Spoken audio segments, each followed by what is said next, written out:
3D studio आपको हमारे नीच के सभी क्रिएटर्स यूज करते हुए मिल जाएंगे, लेकिन उनमें से बस कुछ गिने चुने क्रिएटर्स ही हैं जिनकी ये 3D स्टूडियो एक प्रोफेशनल तरीके से बनी होती है और देखने लायक होती है।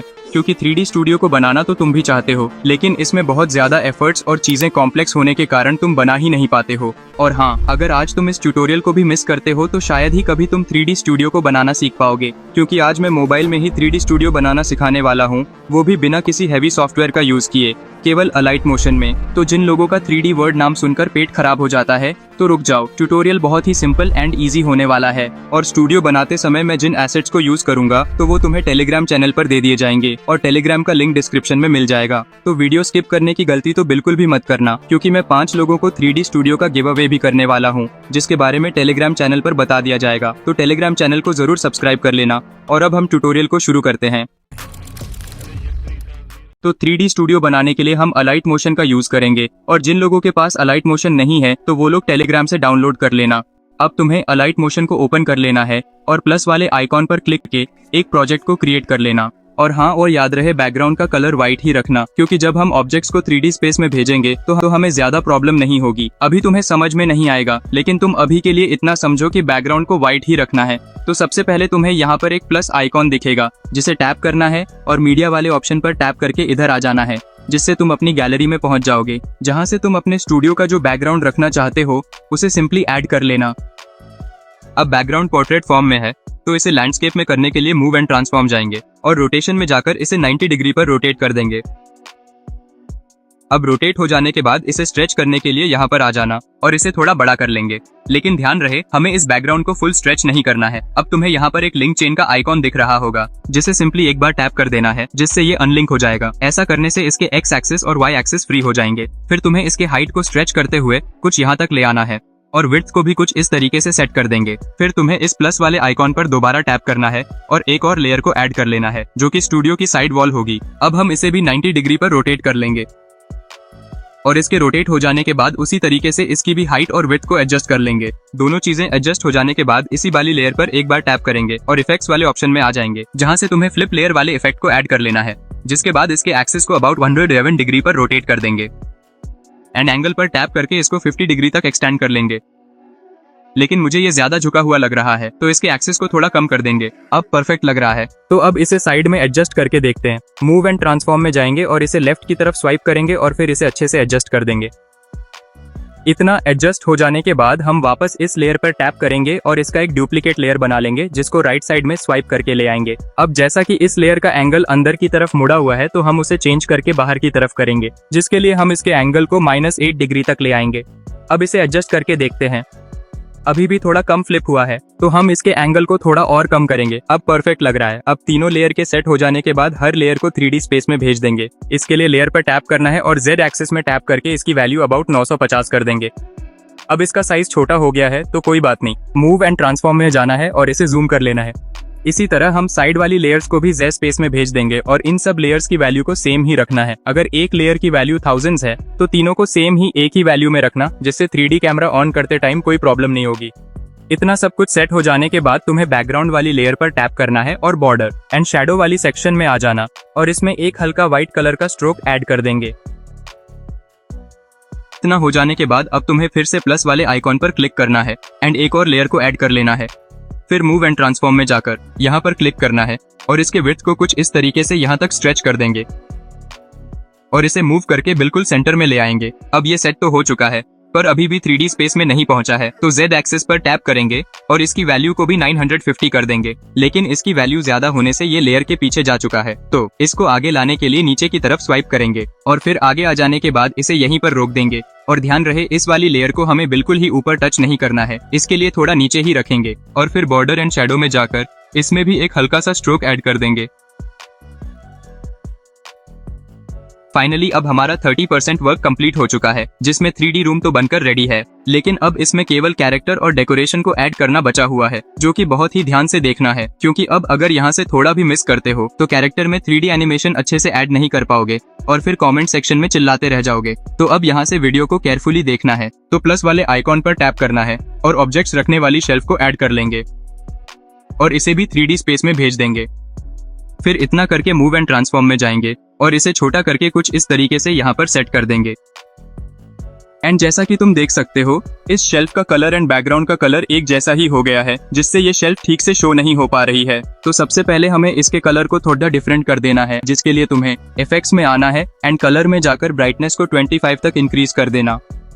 After that colour and shadow में जाएंगे एंड शैडो को इनेबल करके साइज को इंक्रीज कर देंगे। अब इतना तो सेट हो गया, लेकिन हमें ये शेल्फ 4 नहीं 2 चाहिए होगी, क्योंकि वो कम स्पेस में आ जाएंगी एंड ये 4 थोड़ी ज्यादा भी लग रही है। तो हमें इफेक्ट्स वाले ऑप्शन में आ जाना है एंड वाइप वाले इफेक्ट को ऐड कर लेंगे। ऐड करने के बाद हम इसे थोड़ा आगे करेंगे एंड इसके एंगल को 90 डिग्री पर रोटेट कर देंगे। फिर इसके लिए थोड़ा और बड़ा कर देंगे एंड फिर मूव एंड ट्रांसफॉर्म जाकर इसे थोड़ा ऊपर की तरफ एडजस्ट कर देंगे। इतना सब कुछ हो जाने के बाद तुम्हें इन 3 डॉट्स पर क्लिक करना है एंड डुप्लीकेट पर टैप कर देना है, जिससे इस इफेक्ट का एक डुप्लीकेट लेयर बन जाएगा। एंड फिर उसमें जाकर इसके एंगल को कुछ इतना रोटेट कर देना है कि इसमें केवल सिंगल शेल्फ ही बचे। फिर इस सेल्फ वाली लेयर पर टैप करके इसे डुप्लीकेट कर लेना है। फिर मूव एंड ट्रांसफॉर्म में जाना है एंड इसके लिए नीचे की तरफ स्वाइप करना है कुछ इस तरीके से। एंड ध्यान रहे, इन दोनों के बीच इतना डिफरेंस रहना चाहिए कि कोई ऑब्जेक्ट को हम आसानी से रख सकें। अब यहाँ पर ये शेल्फ तो सेट हो चुकी है, जिस पर अब तुम अपनी मर्जी के ऑब्जेक्ट्स को रख सकते हो, जिसमें एनिमे टॉय एंड यूट्यूब का लोगो कुछ भी हो सकता है। जिसके लिए सिंपली तुम्हें प्लस वाले आइकॉन पर क्लिक करना है एंड मीडिया में जाकर किसी ऑब्जेक्ट को ऐड कर लेना है, जैसा कि मैंने यहाँ पर इसके लिए ऐड कर लिया है। ऐड करने के बाद हम मूव एंड ट्रांसफॉर्म में जाएंगे एंड इसकी पोजीशन को चेंज करके इसको शेल्फ के ऊपर सेट कर देंगे। एंड इतना हो जाने के बाद इसमें शैडो को भी ऐड कर देना है, और अगर तुम इसमें 1-2 चीज को और ऐड करना चाहो तो कर सकते हो। जैसा कि हमारे पास एक प्लांट पॉट है तो उसके लिए ऐड कर लेंगे। एंड जरूरी नहीं तुम्हें ये सेम चीजें ही रखनी है, तुम अपनी मर्जी की चीजों को भी यहाँ पर रख सकते हो, जिससे स्टूडियो और ज्यादा अट्रैक्टिव लग सके। एंड अब इतना सब कुछ एडजस्ट होने के बाद अभी भी नीचे वाली शेल्फ खाली है, तो हम यहाँ पर एक YouTube के लोगो को ले आएंगे एंड इसे भी एडजस्ट करके रख देंगे। एंड ध्यान रहे, तुम्हें यहाँ पर केवल 2 या 3 चीजों को ही प्लेस करना है, इससे ज्यादा चीजों को रखोगे तो ये बोरिंग लगने लगेगा। एंड अब इतना सब कुछ हो जाने के बाद तुम्हें फिर से प्लस वाले आइकॉन पर क्लिक करना है एंड इस वाले शेप को ऐड कर लेना है। बेसिकली इसे हम साइड वॉल पर लगाएंगे, क्योंकि दोनों साइड एम्प्टी रहेंगी तो अच्छा व्यू नहीं आ पाएगा। तो इसे हम एडजस्ट कर लेते हैं एंड इसके साइज को छोटा करने के बाद हम इसे साइड में ले आएंगे। एंड ध्यान रहे, इसे थोड़ा ऊपर की तरफ ही रखना है, क्योंकि जब हम कैरेक्टर को ऐड करें तो ये पूरा हाइड नहीं हो जाना चाहिए, थोड़ा शो होता रहे। इतना हो जाने के बाद इफेक्ट्स में जाना है एंड फ्लिप लेयर को ऐड कर लेंगे। उसके बाद इसके एंगल, साइड एंड एक्सिस को ठीक तरीके से एडजस्ट कर लेंगे। इतना हो जाने के बाद कलर एंड शैडो में जाना है एंड शैडो को अप्लाई कर देंगे। इतना सेट हो जाने के बाद हम इसमें प्ले बटन को प्लेस करेंगे, जिसके लिए हमें प्ले बटन के PNG को ऐड कर लेना है एंड इसके साइज को भी एडजस्ट करके इफेक्ट्स में आ जाना है एंड फ्लिप लेयर को ऐड कर देना है एंड इसके एंगल को अबाउट 20 तक इंक्रीज कर देना एंड एक्सिस को लगभग 200 तक। एंड अब देखने पे ये नहीं लग रहा है कि ये अच्छी तरह से फ्लिप हुआ है, तो हम एंगल को थोड़ा और बढ़ा देंगे अबाउट 34 तक। अब मुझे परफेक्ट लग रहा है। तो अब मूव एंड ट्रांसफॉर्म में जाना है एंड इसके साइज को छोटा कर देना है लगभग यहाँ तक। फिर इसमें शैडो को भी ऐड कर देना है, जिससे इसमें डेप्थ आ जाए। एंड फिर वापस जाना है मूव एंड ट्रांसफॉर्म में एंड Z वाले सेक्शन में जाकर ऊपर की तरफ स्वाइप करना है, जिससे ये प्ले बटन इसके अंदर फिट आ जाएगा। अब हमारा डेकोरेशन का काम तो फिट हो चुका, अब हम अपने कैरेक्टर को सेट करते हैं। तो प्लस वाले आइकॉन पर टैप करना है एंड चेयर को ऐड कर लेना है एंड इसके पोजीशन को भी एडजस्ट करके 3D स्पेस में भेज देना है कुछ इस तरीके से। अब तुम देखोगे तो बैकग्राउंड का कलर एंड चेयर का कलर ब्लैक ही है, जो कि इफेक्टिव वर्क नहीं कर रहा है। तो इफेक्ट्स पर क्लिक करना है और कलर एंड ब्राइटनेस में जाकर इस वाले फिल्टर को ऐड कर लेना है। फिर इसमें तुम्हें 4 ऑप्शन शो हो रहे होंगे, जिसमें पहले वाले को तो बिल्कुल -100 कर देना है और बीच वाले को छोड़कर अगले वाले यानी Y को फुल कर देना है +100 तक। अब इतना सब कुछ सेट हो जाने के बाद तुम्हें फिर से प्लस वाले आइकॉन पे क्लिक करना है एंड तुम्हारा जो कैरेक्टर है जिसको वीडियो में यूज करने वाले हो उसको ऐड कर लेना है। एग्जाम्पल के लिए हमने इस वाले अवतार को ऐड कर लिया है, तुम अपनी मर्जी के अवतार को ऐड कर सकते हो। अगर तुम्हारे पास खुद का कोई अवतार है तो उसे ऐड कर लेना एंड अगर तुम्हारे पास कोई भी कैरेक्टर नहीं है तो नीचे कमेंट कर देना। मैं टेलीग्राम पर तुम्हें कई सारे कैरेक्टर्स को प्रोवाइड कर दूंगा, जहां से सिंपली डाउनलोड करके यूज कर लेना। अब जो हमने इस वाले अवतार को ऐड किया है वो चेयर के पीछे है, तो इसे आगे की तरफ लाने के लिए मूव एंड ट्रांसफॉर्म में जाना है एंड Z वाले सेक्शन में जाकर नीचे की तरफ स्वाइप करना है, जिससे ये आगे की तरफ आ जाएगा। कैरेक्टर आगे आ जाने के बाद इसकी पोजीशन को एडजस्ट कर लेंगे एंड चेयर को भी अच्छी तरीके से एडजस्ट कर देंगे। And keep in mind character का हेड चेयर से थोड़ा ऊपर ही रहना चाहिए। इतना सब कुछ हो जाने के बाद अब तुम्हें प्लस वाले आइकॉन पर फिर से टैप करना है एंड एक टेबल के पीएनजी को ऐड कर लेना है। अब ये टेबल भी बहुत पीछे जा चुकी है, तो सेम उसी तरीके से मूव एंड ट्रांसफॉर्म में जाकर इसे भी आगे की तरफ ले आएंगे और इसकी पोजीशन को भी एडजस्ट कर देंगे कुछ इस तरीके से। अब तुम देखोगे तो ये साइड में स्पेस रह गया, तो इसे फिल करने के लिए हमें टेबल को थोड़ा स्ट्रेच करना पड़ेगा। इसके लिए तुम्हें यहाँ पर आ जाना है एंड इसे एक बार टैप करके ओपन कर देना है। फिर ऊपर वाले पार्ट में यानी विड्थ को कुछ इस तरीके से बड़ा कर देंगे। अब कुछ लोग बोलेंगे इसे हम जूम भी तो कर सकते थे, स्ट्रेच करने की क्या जरूरत थी। तो मैं बता दूं, स्ट्रेच करने पर इन दोनों पीसी के बीच का स्पेस थोड़ा बढ़ गया है, जिससे ऑडियंस का ज्यादा फोकस कैरेक्टर पर रहेगा ना कि पीसी पर। तो इतना हो जाने के बाद हमें इसकी पोजीशन को भी एडजस्ट कर देना है। इतना हो जाने के बाद हम बैक आ जाएंगे एंड एक बार फिर से देख लेंगे कहीं पर कुछ गड़बड़ तो नहीं है। अब तुम थोड़ा कैरेक्टर को देखोगे तो तुम्हें पता चलेगा कि ये थोड़ा पतला सा लग रहा है, तो इसे मोटा करने के लिए मूव एंड ट्रांसफॉर्म में जाएंगे एंड यहाँ पर जाकर इसे ओपन कर देंगे एंड विड्थ को थोड़ा इंक्रीज कर देंगे। बट अभी भी कैरेक्टर की ब्राइटनेस थोड़ी ज्यादा है, तो इफेक्ट्स में जाएंगे एंड ब्राइटनेस एंड कॉन्ट्रास्ट को ऐड कर लेंगे एंड इसकी ब्राइटनेस को कम करके -2 कर देंगे। सेम कॉन्ट्रास्ट को भी -2 कर देंगे एंड इसी तरह चेयर की भी ब्राइटनेस एंड कॉन्ट्रास्ट को कम कर देंगे। इतना सब हो जाने के बाद हम कैरेक्टर में मूविंग माउथ को ऐड करेंगे, बट उससे पहले हमारे कैरेक्टर में जो ऑलरेडी माउथ है उसे हाइड करना पड़ेगा। बट उससे पहले तुम्हें स्क्रीन को थोड़ा सा जूम कर लेना है, जिससे इसका माउथ क्लियर विजिबल हो सके। फिर प्लस वाले आइकॉन पर टैप करना है एंड एक रेक्टेंगुलर शेप को ऐड कर लेना है। लेकिन यहाँ पर ये शेप तो ऐड हो गया है बट विजिबल नहीं हो रहा है, तो मूव एंड ट्रांसफॉर्म में जाएंगे एंड सेम उसी तरीके से इसे नीचे की तरफ स्वाइप करेंगे, जिससे ये आगे की तरफ आ जाएगा एंड शो होने लगेगा। आगे आ जाने के बाद इसके साइज को भी छोटा करके बिल्कुल माउथ के ऊपर प्लेस कर देना है एंड कीप इन माइंड ये रेक्टेंगल माउथ के जस्ट ऊपर ही रहना चाहिए, थोड़ा भी इधर उधर नहीं निकलना चाहिए। अब इसके कलर को मैच करने के लिए बैक जाना है एंड कलर एंड फिल में जाकर इस पेंसिल वाले आइकॉन पर टैप करना है। फिर इस आइकॉन को माउथ के कलर पर ले जाना है एंड छोड़ देना है, जिससे इसके माउथ का कलर मैच हो जाएगा। इसके बाद प्लस वाले आइकॉन पर क्लिक करके माउथ की ग्रीन स्क्रीन को ले आएंगे, जो कि तुम्हें या तो YouTube से डाउनलोड कर लेनी है, नहीं तो मेरे टेलीग्राम चैनल पर मिल ही जाएगी। अब इसके ऐड हो जाने के बाद इसे भी हम सेम उसी तरीके से आगे की तरफ ले आएंगे। फिर इफेक्ट्स में जाना है एंड क्रोमा की को ऐड कर लेना है।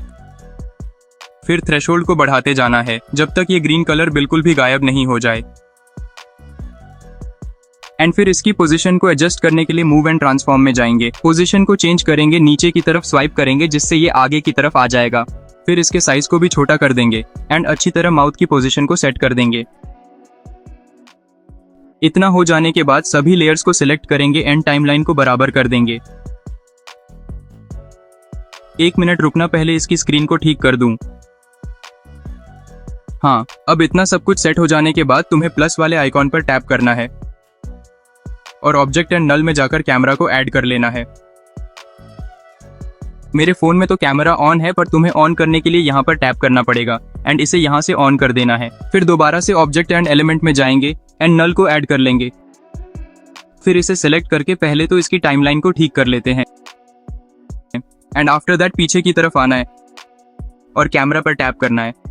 फिर तुम्हें ऊपर एक आइकॉन शो होगा जिस पर क्लिक करना है एंड इसे नल 1 के साथ कनेक्ट कर देंगे। कैमरा के नल 1 के साथ कनेक्ट हो जाने पर हमारी सारी लेयर्स का कंट्रोल अब null के साथ कनेक्ट हो चुका है, जहां से अब हम सभी लेयर्स को इजीली कंट्रोल कर पाएंगे। तो अब तुम्हें नल पर टैप करना है एंड मूव एंड ट्रांसफॉर्म में जाकर एक बार जी पोजीशन को चेक कर लेना है कि ये वर्क कर रहा है या फिर नहीं।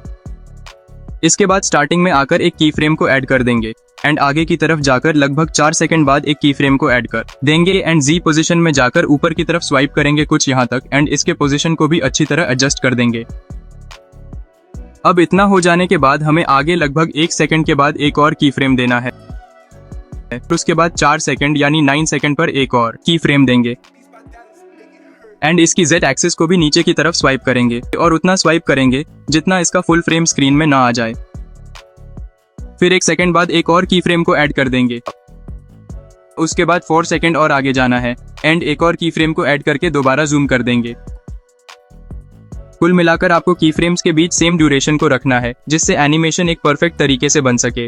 अब की फ्रेम ऐड हो जाने के बाद तुम्हें ग्राफ वाले सेक्शन में आ जाना है एंड इस वाले ग्राफ को सिलेक्ट कर लेना है एंड इसी तरह तुम्हें सभी की फ्रेम्स के बीच सेम यही वाले ग्राफ को ऐड कर देना है। एंड नाउ फाइनली अब हमारा एक 3D स्टूडियो बनकर रेडी है, जिसे अब मैं प्ले करके भी दिखा देता हूँ। अभी तो तुम्हें ये परफेक्ट तरीके से शो नहीं हो रहा होगा, बट एक्सपोर्ट हो जाने के बाद ये ब्लर वाला थीम हट जाएगा। एंड नाउ अब हम इसे यहाँ से एक्सपोर्ट कर लेंगे। और हाँ, अगर तुम्हें इन सभी एसेट्स को चाहिए तो नीचे कमेंट में लिख दो एसेट्स, तो मैं इन सभी मटेरियल को एंड साथ ही XML फाइल को भी प्रोवाइड कर दूंगा, जो कि तुम्हें टेलीग्राम चैनल पर मिल जाएगा। बाय द वे, अगर वीडियो थोड़ी सी भी अच्छी लगी हो तो वीडियो को लाइक एंड चैनल को सब्सक्राइब करना मत भूलना। मिलते हैं जल्द ही एक न्यू बैंगर वीडियो के साथ।